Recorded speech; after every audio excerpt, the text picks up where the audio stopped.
all know websites are important, right? You got to nail the website. But nobody just discovers you via your website these days. Like, nobody is going to their address bar and saying, I wonder what is at bumpybuttons.com or salemcpa.com. Like, people find you from other things now, from social media, from maybe sometimes from Google search results.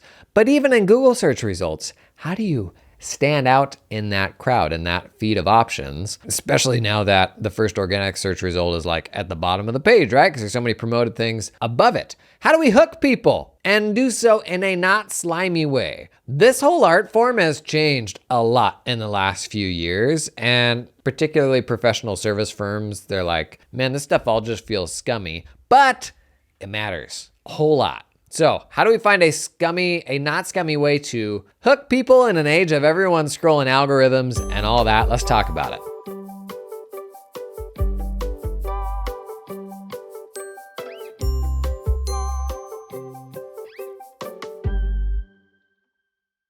Okay, so these days, content consumption happens via algorithm, via recommendations, via people you follow and adjacent stuff to that. And actually increasingly, not even due to people you follow, but more driven from stuff that you click on. So like TikTok was a huge driver of this, the notion that like, why do you even need to follow somebody when the algorithm can just figure out what you like next based on what you paused on last, what it looks like you read, what you watched, that sort of thing. And so this is just how information is consumed these days. There's more and more that is thrown at our eyeballs every single day. And so we develop this filter, this way to throw things out. And it's like, how do you ever win in that reality, right? Like, you've got people investing ungodly amounts of money to win in this sort of race to the bottom for everybody's attention. What am I gonna do? Like, what is my itty bitty wee little accounting firm gonna do to ever actually make a difference here? It's easy to forget that we're pretty unique in what we do, and we solve a genuinely really, really painful like collection of pains for people. And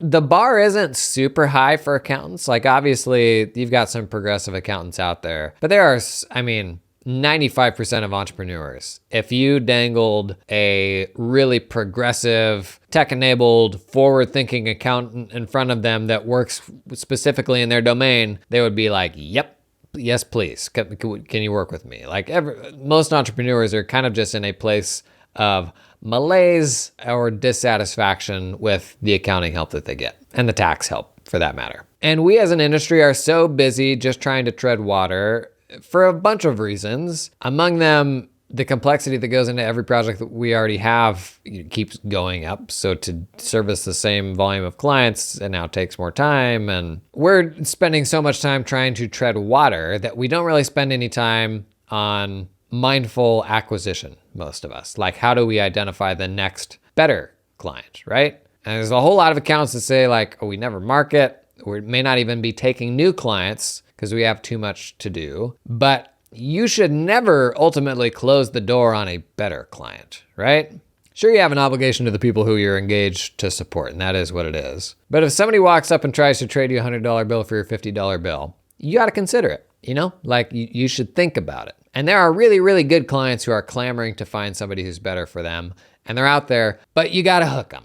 And there's this whole culture around hooks and how like scammy and clickbait this stuff can be. And like, BuzzFeed really kicked this whole thing off back in the day with what was frankly some like amazing social engineering to know in this sort of new era, this is what people will click on and get excited about and actually read, whether there's any value there or not. And this is like the flip side of hooking folks, is we've all been hooked on just like the most ridiculous things. And then you get in there and you're like, what in the world am I reading? What have I done with my life? Now I'm upset at this publication for like baiting me into reading this thing, or more accurately, reading 8 paragraphs of things before they said the thing in 1 paragraph that they could have just said in the beginning. And it all serves to sour us to doing any version of this in our accounting firm. And so we go heads down on the super, super nuanced stuff. Like, we're up to our neck in just doing the really detailed stuff for our existing clients and building out a really impressive, like, what you do page or something that will be impressive to a very specific type of person. But the fact remains, if you can't hook somebody, they're never going to see that cool stuff that you ever did in the first place. And this is kind of the paradox of attracting people on the internet, is you could spend the next year on this unbelievable article that is just going to be transformative for people. It's just going to be amazing. But if the way you market that article and the title that you use and the imagery that you use doesn't get a single person to click on it, then nobody's ever going to know, right? Something, trees falling in the forest. And recently, as I've been doing more stuff on LinkedIn, LinkedIn has these little kind of like one-liner statements that it shows under everybody's name, which is kind of interesting, like kind of a cool thing LinkedIn does that's different. And traditionally, this is like CEO, company Inc., or, partner, accounting firm name. And that's what 95% of people use there. But you know what that thing's never going to do? Is like stop anybody in their tracks. Nobody's going to scroll past and be like, ooh, this is a person that I need. This is a person that I want to learn more from, or this is a person that does something very specific to what I do. And I think every firm needs to have a one-liner like this. What is like that one-word statement that attracts the exact avatar that you want and highlights a goal of theirs, like a problem of theirs that you solve? Because our identities on social media, and like to be clear, this statement, this ought to be at the top of your website, in the bios of your social media, on that little thing on LinkedIn. But this statement these days, in a world of social media where like discovery happens on social media, not so much on Google and by just going to your website, these statements really matter for hooking people. Like they're being hooked by your bio on social media now, or, whatever little tidbit they can pick up about your identity. Like that is what causes people to stop and navigate to your profile page to learn more. And that whole navigating to your profile page like is almost the top of the funnel for the entire universe now. And it's interesting, all the social media platforms track this. You can see how many people click to see your profile page, every month and that sort of thing. And it's like your posts and your picture and your name are the first thing they see, and then going to your profile page is like the very next thing that you see. Hey, this episode is sponsored in part by Canopy, the practice management system. Canopy unlocks the firm that you always wanted. Think about it. Close your eyes. Lean back in that chair. What is the firm that you always wanted? Oh, wait. Canopy unlocks it. And they do this by unclunking accounting firms with an end-to-end solution that makes your tech stack feel a little less stacky. Putting our customers first with world-class user experience, support, education, and innovation rooted in customer feedback, working well anywhere and for any size or type of firm, wherever you are now and wherever you're going. Multiplying your efforts so your practice requires less proverbial midnight oil. Sidebar, if you go to the conferences, Canopy's got they always do some really good little sort of, the stuff that they use to trick you into coming to the booth. Well, this year they've had Legos out there. Maybe you double down on the midnight oil thing, Maybe give away a little actual midnight oil. I guess it would need to burn too, but that one's free. I think it's a good idea. Delighting your clients with a modern, easy-to-use portal that helps you get the info you need when you need it. That is Canopy. Check out the link in the show notes to learn more.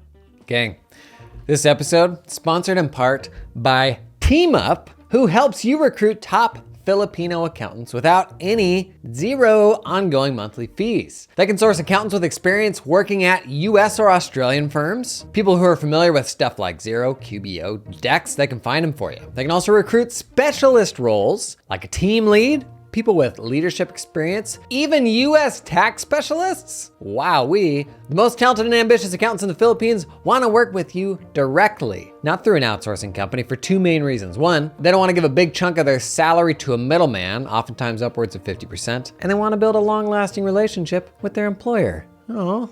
These are the people TeamUp can recruit for you for a flat, one-time fee, and then connect you with an affordable employer of record as well if you need help with payroll and compliance. Learn more at their site, hireteamup.com, and get on their newsletter for quick tips on managing overseas teams. Stuff like cultural miscommunications, best practices, everything you need to know to get started hiring offshore. You already know I'm down with offshore hiring. Learn more at hireteamup.com. And so how do you develop that one-liner for your firm that will do kind of the bookshelf thing that we've talked about, where if somebody's walking by it and they see it, it just feels so specific to them and their pains that they're going to stop in their tracks and be like, I have to have this. I have to look into this immediately.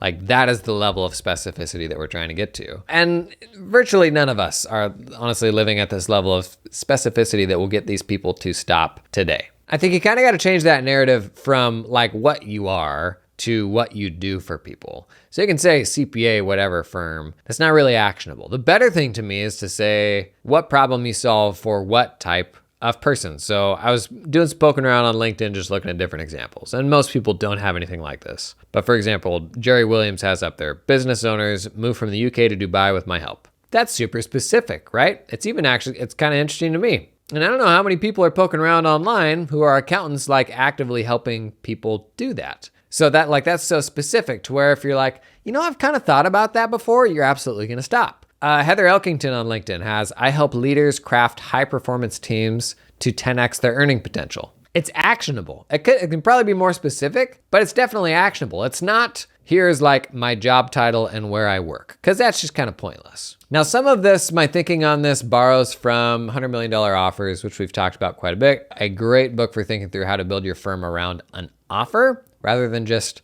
services. You bring them in on an offer, you solve a painful problem for them, and then they want to be ongoing clients and will happily pay way more than if they just walked in cold. And so some of this is borrowing from like, how do you build a grand slam offer as it's described in that book? But to me, this one-liner statement, it's got to have two things. It's got to have like a goal of theirs. What is that thing that you're solving for them that they haven't yet achieved? And it's got to define the avatar. So let's start with the goal. Within this client-specific domain, what are the problems that are specific to them? And I'll be honest, like here, I kind of shy away a little bit from the generic dialogue of, I'm gonna make your tax problems go away and this and that, because it's not really specific to them. And any accountant that does tax stuff, like they will say the same thing. I don't care if you operate, hot air balloons, if you're a professional badminton player, if you run an Etsy shop, every accountant that does tax stuff is going to tell you like, yes, we're going to take the pain out of your taxes. But what's a problem that's specific to them? And it could still be a tax thing, but what is something that is very specific to them that you can solve for? And this is getting into the nuanced pains of that type of client. And then second, so that is like the goal. What is a goal of theirs that you can speak to at the beginning of that statement? And then second, who is the avatar that you're looking to speak to? Industry is usually the obvious option here. And don't do e-com, do something more specific than that. You probably want to hit on size here because everybody within that industry you may not want. That being said, I think oftentimes it's worth still trying to attract the entry-level folks in a domain to like a course of yours or a newsletter or something like that, because those ones that aren't big enough for you yet may very well be a great client down the road, and you may still want to get your fingers into them, your hooks into them. That's the expression, get your hooks into them. But you can even get more specific than that. So thinking through like what this could actually be. What's an example? Let's say you want to work with farmers and they especially struggle for whatever reason with like cyclicality around making tax payments, even though that's something the tax law kind of makes some accommodations for. That can be, I help farmers better time their tax payments. Maybe that's it. I help farmers better time their tax payments. But you need to get more specific about the avatar. So I help farmers generating or earning over $1 million a year better time their tax payments. Like something just very specific like that. Now, anybody that fits within that avatar that has felt that pain, they're going to be like, sweet, this is for me. And like, they will stop and they will look at your profile. They'll probably then go even deeper and go to the website. And I know this is hard, but I'd even like really encourage you to go further. Like you could build on that avatar further by defining a region like Pacific Northwest, a state, Australia. You can even add like an adjective modifier to that avatar. So maybe they are successful farmers. Maybe they are stressed farmers, overworked, confused. You can even go demographic there, like moms. It's worth trying to get back to like what that one statement is for you and for your firm, and then trying to build around that. Because the reality is that's how like that is the top of funnel for finding people these days. This is something I really struggle with on YouTube. And it's the exact same on YouTube as it is literally everywhere else. And it's happening hundreds of times a day without you even realizing it. On YouTube, you attract people with a title and a thumbnail. Like that's just what you do. And so we've seen how just like awful titles and thumbnails can become, because people will do anything and everything to get you to click on that video. But ultimately what keeps people is the value of the content. But again, your content could be phenomenal, but if you don't give people a reason to click on it, it doesn't matter how good it is. So like you have to take both those things into account. And the best social media algorithms now, like they do take that into account. If you have a super clickbait title and thumbnail, but everybody bounces in the first 20 seconds of a video, YouTube's not gonna put it in front of more people. But those rules really don't apply on social media. Take LinkedIn for an example, where you've got that one kind of little sentence statement under your name. If that's a killer hook and then people go to your profile page and they're like, oh, this stinks, I don't actually want anything from this person, that doesn't make it any less likely that someone will not, or that the algorithm will not present you to somebody next. In fact, people clicking on your profile from a post greatly increases the likelihood of that post being displayed to more people. Like that's actually the top engagement metric. So if people hover on something when they're scrolling by, that's going to increase the likelihood that the algorithm shows it to more people. If they engage with it, if they like it, if they repost it, something like that, that's going to greatly increase the likelihood that more people will get that in their algorithm. But if they click through your profile, that's actually on the Twitter one, on the Twitter algorithm, that's how it works. I assume that is on the others. It is like the biggest, like most point scoring thing that can happen to a post that will then boost the likelihood that it's presented elsewhere. And we get trapped here trying to play like the numbers game and be appealing to everybody. But that level of genericness, like it just doesn't work. And the algorithms can actually handle that specificity these days. So if you've got, beekeepers that are super into your post, the algorithm's gonna put that in front of other people who like similar things to those beekeepers who are into your post. So that specificity is where you wanna live. And the specificity is the only way to cut through the noise. You think your software vendors are leaning into AI stuff? Like real talk, let's level on this one. Do you think the people you're working with today are really staying up at night going, ugh, how can large language models make my user's experience better? Well, if they're not, you gotta take a look at this episode's sponsor, Client Hub. Because at Client Hub, hang on, I can't remember what the line is. I found it, because at Client Hub, AI is not the future, it is the present. It's the now, it's here. In fact, they've already shipped some pretty cool AI stuff, but they got a whole manifesto on their landing page, Your Firm on AI, about their entire vision for how they are building AI into their platform. And you know what, gosh darn it, good for them, because what I'm afraid of is a bunch of people have these big systems already and they're not gonna make the necessary infrastructure changes to lean into AI in a meaningful way. But I tell you who you don't have to worry about that with. Client Hub, buddy. To learn more about the cool stuff they're doing with AI and what their roadmap looks like, check out the link in the show notes. Gang, I get it. Choosing a practice management system, that is big, that is high stakes, that is quite possibly the sweatiest decision you will ever make around software in your accounting firm. And I know that because I've gotten it wrong. And the reason is because these tools want to do anything and everything all inside of one tool, right? But what if I don't like, this part of it or that part of it? Hey, could be a great reason to carve out that client portal, huh? Like today's sponsor, CoPilot lets you do. It is a client portal only solution where it's not gonna tell you how to do your work.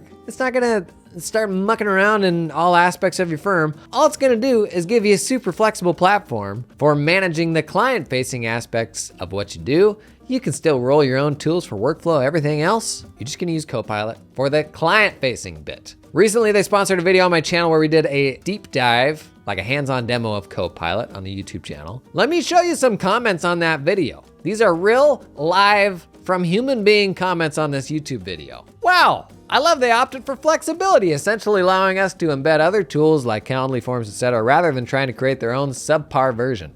Truth. Thanks, I was looking for a portal that linked to other places and is more flexible than your out-of-the-box portal. Very interesting, I'll have to take a deeper dive into this tool. Okay, I love this.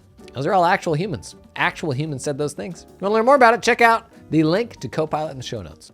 I wanted to do an exercise to like run through some practical examples of this, just to get you some ideas around like the vernacular and like, we're not good at this stuff. Like, honestly, I'm not good at this stuff. I hope this kind of just gets you to like start thinking about this. There's gonna be way smarter people than me at like crafting the perfect version of this for you. But I just want to jam on some ideas and see if we can get you to a place where you're like, oh, here's something that actually makes a lot of sense for what I do. So I just had ChatGPT generate us another 10 micro niches. We got online vegan bakeries, independent ebook publishers, drone photography for real estate, augmented reality app developers for education, e-com for sustainable women's apparel, mobile vet clinics, subscription box services for DIY electronics, cool, craft beer breweries, artisanal coffee shops, and niche fitness centers. Let's go with mobile vet clinics. Man, ChatGPT gives you some killer micro niches. Let's go mobile vet clinics. And I've got another ChatGPT conversation that will list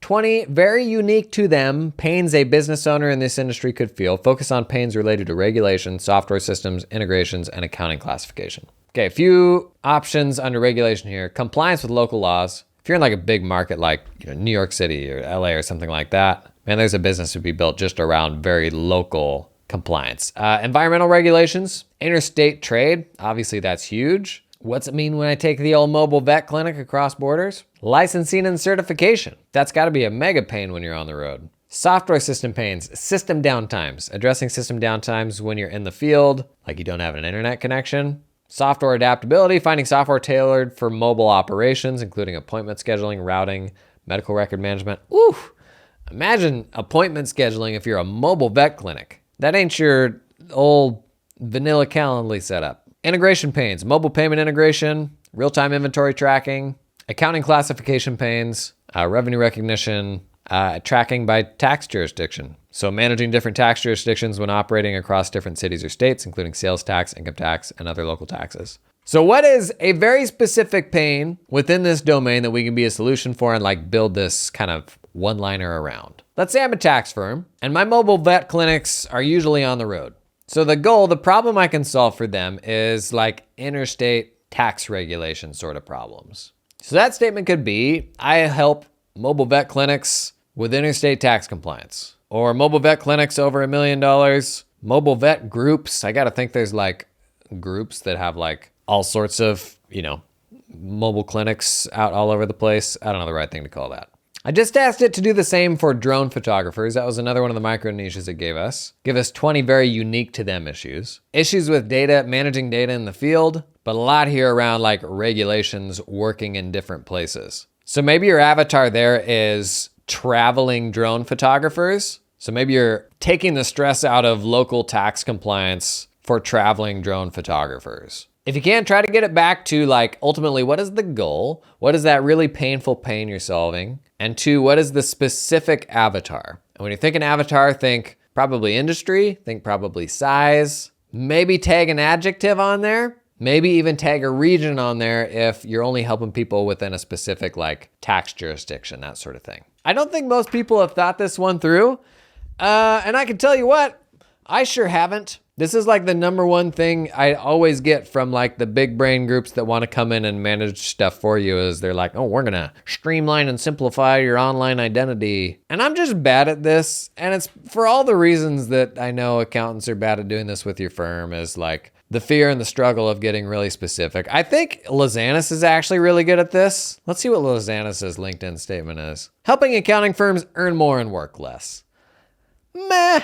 I don't know. That's not very specific. Part of my problem right now is I'm like, there's too many different things. And I probably need to hone in on like helping accountants launch, more sustainable accounting firms for the first time, or just some like more specific kind of subset within there. I'd encourage you as we're all engaging with social media more these days, how are you hooking people on social media? It's not enough to be an accountant. And then as you are trying to hook people, is the statement that you're making specific enough? Is it specific enough to stop them in their tracks and be like, oh my gosh, I finally found somebody that is just for me? You want to have that level of specificity that is like so direct to them that when they learn about you, they can't imagine working with anybody else. And at that point, gang, like you are bringing in people and clients who appreciate you so much more, who will happily pay so much more for all the work that you already do, because you've developed this really nuanced understanding. And it's not a forever thing. Like we worry about, oh, what is this? This is going to, like somehow define what I always do. And it's like, no. But I can tell you the generic version that you got right now isn't doing squat. So what's the harm, right? That's kind of how I approach it. You may want to do something different 12 months down the road. You may find that you actually don't want to go further into that domain. But any direction is better than that generic version that is directionless. If you got a statement that you feel like you've had good success with, or if this gave you some ideas for what that statement could be, man, pop it in the comments. Give folks some ideas to get their wheels turning on what theirs could be. That's all I got today. I'll see you tomorrow.